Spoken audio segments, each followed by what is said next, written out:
Realita Pos TV Channel Bedepis liang.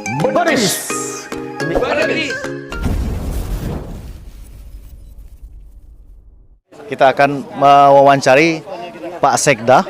Setelah beliau membuka acara ini, kita akan dengar langsung penjelasan dari Pak Sekda. Pak, ini kan gerakan perdana Germas ya Pak ya? Ya. Nah, sejauh mana optimalisasi pengelolaan Pantai Panjang ini menjadi ikon Provinsi Bengkulu Ya. pasca diambil alih? Sebenarnya kita bukan ambil alih Pantai Panjang, hanya saja hak pengelolaannya sesuai dengan surat Menteri Kehutanan dan Lingkungan Hidup. Ya, Pantai Panjang ini tahun 2012 sampai tahun 2017 itu adalah merupakan kawasan TWA, Taman Wisata Alam.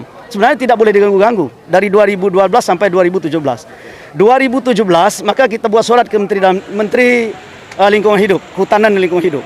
Maka Pantai Panjang dikeluarkan dari Taman Wisata Alam menjadi APL. APL diikuti dengan surat perintah dari Kementerian Lingkungan Hidup, Kementerian Kehutanan dan Lingkungan Hidup, diserahkan kepada gubernur sepenuhnya untuk menindaklanjuti, untuk dijadikan HPL. Nah, maka sekarang ini kita lagi proses untuk pensertifikatan HPL. Ya, setelah sertifikat HPL nanti akan keluar, maka seluruh perizinan akan kita perbaiki. Kalau sekarang ini kan izin yang dikeluarkan pada 2012 sampai 2017 itu sebenarnya bertentangan dengan TWA. Maka 2017 kita ambil alih dengan Pak Gubernur agar kiranya ini diserahkan oleh Menteri Kehutanan dan Lingkungan Hidup. So tidak mungkin lagi ini kita jadikan TWA. Ini persepsi pemerintah, persepsi Pak Gubernur pada waktu itu. Kawasan Pantai Panjang itu tidak mungkin lagi akan dijadikan TWA. Sebab itu sudah berdiri bangunan-bangunan, termasuk punya provinsi juga ada. Nah, Pak, terkait dengan kebersihan, dengan penerangan ini. Nah, kan masalah kebersihan sekarang kan tidak hanya dirasakan oleh pemerintah provinsi. Oke. Pemerintah kota pun kewalahan mengingat armada, mengingat akses di situ. Ya. Nah, ini bagaimana optimalisasi pengelolaan sampah dari pemerintah provinsi? Oke. Jadi kita mulai hari ini kita lakukan titik nol kebersihan. Insya Allah hari ini kita menurunkan 26 armada angkutan sampah dengan seluruh ASN Provinsi Bengkulu. Baik itu OPD kita maupun kita melibatkan juga Vertikal dan FKPD. Lalu kita menurunkan anak pramuka. Lebih kurang kalau dalam data list kemarin itu hampir 1000-an anak pramuka yang akan turun. Hari ini kita titik nol, kita bersihkan semua. Dan untuk selanjutnya, Dinas LHK yang bertanggung jawab, dia sudah berkoordinasi dengan titik-titik spot-spot kebersihan. Nanti akan menyerahkan secara mandiri kepada koordinator. Ada 8 koordinator titik kebersihan. Sudah kita panggil. Kita kelola dengan masyarakat. Dengan masyarakat pedagang di sini. Nanti kita koordinir, kita buat organisasinya, lalu dia yang bertanggung jawab mengelola kebersihannya nanti. Armadanya mungkin insya Allah kita siapkan. Kalau dia tidak ada, tapi nanti kan sekarang ini kan dia sementara ini masih bersedia. Nanti silakan dia mau iuran kebersihan seperti di sampah rumah tangga kan? Nah, iuran kebersihan. TPA, sementara kan TPA ini punya kota nih, gimana? Udah besar TPA itu kan tempat pembuangan sampah akhir. Selagi dia sampah warga masyarakat Bengkulu kan boleh lah dong buang situ. Ini itu kan bukannya untuk mengeseskan ya? Iya, ini kan kepentingan masyarakat. Itu sama-sama bergerak di kepentingan masyarakat. Sehingga nanti tidak salah penafsiran, bahwa ini diserahkan kepada provinsi untuk mengurus HPL-nya. Nanti setelah keluar sertifikat, maka perizinan hotel-hotel ini akan kita perbaiki. Sekarang dia mau investasi kan ragu. Mana katanya kekuatan kami. Sertifikat nggak punya dia. Nanti setelah HPL keluar, maka dia diperbolehkan mengurus sertifikat hak guna bangunan, sertifikat hak pakai, sertifikat sewa. Nanti jelas dia selama kurun waktu 30 tahun. Dan bisa diperpanjang 30 tahun lagi. Kan mantap bersahanya. Jelas. Terakhir ini Pak Sekda. Terakhir bahwa untuk zona wilayah Pantai Panjang yang dikelola pemerintah provinsi ini mana-mana titik, sehingga masyarakat tidak bingung ini. Sekarang kita kelola ini kita mintakan HPL aja baru 10 hektar. Tapi nanti akan kita seluruhnya akan kita minta. 10 hektar itu 10 hektar. Mulai dari Pasir Putih sampai ke daerah Horizon. Itu sudah kita urus. Nanti di sana baru kita urus lagi. Kita sambung dari Horizon ke pantai Pasar Bengkulu. Pasar Bengkulu ya. Semuanya itu cagar TWA dulunya. Kotaku apa? Jangan ke itu Pak. Horizon itu juga masuk TWA itu.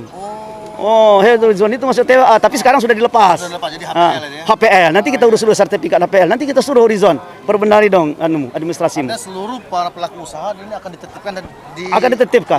Kita sebenarnya jangan salah penafsiran bahwa yang akan berdagang ini tetap pedagang kita ini aja. Tapi pemerintah Provinsi Bengkulu mensupport Pantai Panjang ini bagus dan orang banyak datang. Benar. Kalau orang banyak datang pasti penghasilannya meningkat. Pasti meningkat nantinya.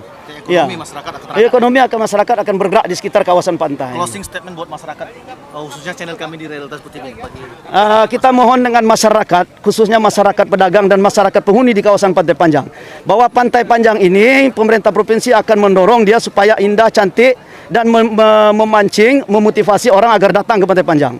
Pengelolaannya itu tetap oleh masyarakat Pantai Panjang. Tidak ada orang lain akan mengelolanya ini. Hanya kita provinsi akan melakukan penataan supaya Pantai Panjang ini bagus, rapi, orang datang sekali ingin datang lagi ke Pantai Panjang. Tetap penghasilannya tetap dinikmati oleh warga masyarakat yang berusaha di sekitar Pantai Panjang. Tadi kita sudah wawancara dengan Pak Sekda. Sekarang kita akan wawancara langsung dengan Kepala Dinas Kesehatan Provinsi Bengkulu, Pak Herawansa, terkait dengan launching gerakan Mas Sehat. Herawan Antoni. Aduh, salah. Ini grogi ini. Pak Herawan Antoni terkait dengan launching perdana gerakan Germas Sehat Masyarakat di kawasan wisata Pantai Panjang. Nah, kita harus berperan. Ya, ini bagian dari gerakan masyarakat hidup sehat. Ya, bagaimana kebersihan itu adalah segala-galanya.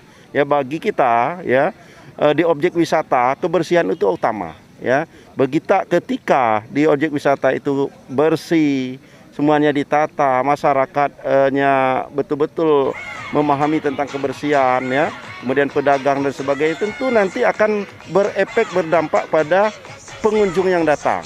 Ya, ini harapan kita sehingga nanti keindahan sehingga nanti, ya, Bengkulu ini ya akan menjadi objek wisata yang bagus-bagus ini akan didatangi oleh pengunjung dari luar, apalagi kita dengan jalan tol ini, ya, jalan tol ini sebentar lagi akan selesai dalam 1-2 tahun ke depan. Ini masyarakat itu kan sekarang ini, apalagi dengan pandemi Covid 2 tahun, ya, tidak bisa kemana-mana, ya, tentu mereka sangat antusias untuk berekreasi, merindukan sekali untuk hadir, ya, ke Provinsi Bengkulu ini. Jadi sekarang di sana bahwa Pantai Panjang sekarang akan menjadi ikon Provinsi Bengkulu. Dan Dinas Kesehatan akan berperan dalam menyemarakkan dengan kegiatan hidup sehat. Hidup sehat. Itu. Kalau sehat itu insya Allah semuanya akan. Karena sehat itulah modal utama. Dia semuanya, kalau sehat semuanya bisa kita laksanakan. Contoh dengan pandemi Covid 2 tahun, ya semuanya berakibat, berdampak, ya, bagi sosial, ekonomi dan sebagainya. Nah, ini harus kita tanamkan bagaimana pola hidup sehat selama pandemi Covid ini, dengan memakai masker, jaga jarak, meningkatkan imunitas tubuh, kita pertahankan. Insya Allah, ya, Bengkulu akan maju terus.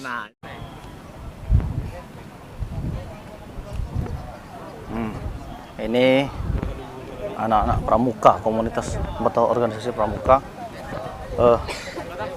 lagi bersih-bersih. Jadi kita akan wawancara, ya, wawancara dari anak-anak pramuka ini. Kita cari. Oke. Halo Ibu yang cantik. Wawancara Bu. Wah, kita ngobrol-ngobrol aja, ngobrol-ngobrol. Gak usah pakein. Nah, nih. Jangan suntik-menyuntik. Dengan Ibu siapa, Bu? Saya Dr. Lovita. Kakak Lovita. Kakak Lovita. Oke. Nah, kakak ini kan dokter, tapi sekarang pakai baju coklat. Iya, ala-ala pramuka. Nah, memang pramuka ya? Memang pramuka. Oh, sebagai apa di pramuka? Saya di Abdi Mas Gana. Apa? Abdi Mas Gana, andalan Abdi Mas Gana. Oh, nah, sebagai organisasi di bagian keluarga besar pramuka, kan ikut berpartisipasi di kegiatan kebersihan perdana, ya, kawasan Pantai Panjang. Apa harapan? Terus apa yang sudah dilakukan? Ya, harapan ke depan tentunya kegiatan ini bisa dirutinkan, ya, minimal sebulan sekali atau mungkin 2 bulan sekali.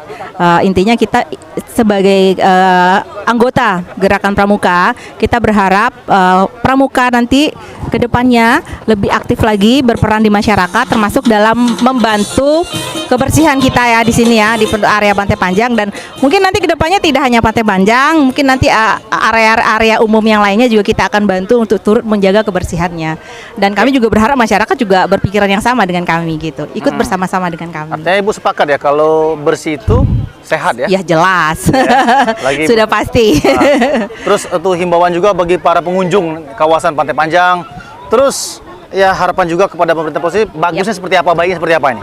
Ya, kalau kami sih berharap dari pemerintah daerah nanti kegiatan ini akan dikoordinir, kemudian dibikinkan semacam jadwal rutinnya, per OPD juga harus terlibat aktif. Jadi tidak hanya sekali ini kegiatannya, untuk seterusnya juga diagendakan secara rutin. Jadi nanti semua pihak akhirnya kan ikut menyadari nih ternyata kebersihan itu memang sangat penting gitu loh. Dan kita kan ini kan andalannya Kota Bengkulu ini kan Pantai Panjang ya.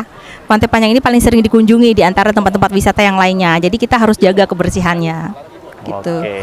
Terima kasih Kakak Lovita. Ya, Oh, itu ada di sana. Jadi kita sudah ngobrol tadi dengan kalangan pramuka. Kayaknya cukup lengkap ya. Sudah lengkap.